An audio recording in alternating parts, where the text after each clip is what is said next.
গোসলখানায় হঠাৎ শত শত সাপ। মা মেয়েকে বাঁচাতে যা করলো সেটা অবিশ্বাস্য।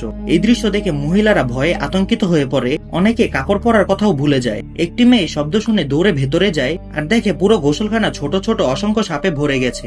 যারা দেরি করেছে তাদের অনেকেই সাপের কামড়ে সেখানেই মারা যায়। এক মুহূর্ত দেরি না করে সে মেয়েকে কোলে তুলে পালাতে যায়, কিন্তু দরজার কাছে যেতেই হঠাৎ একটা বিশাল সাপ ঢুকে পড়ে। ভয়ে সে আবার ভেতরে ফিরে আসে। এখন আর পালানোর কোনো পথ নেই।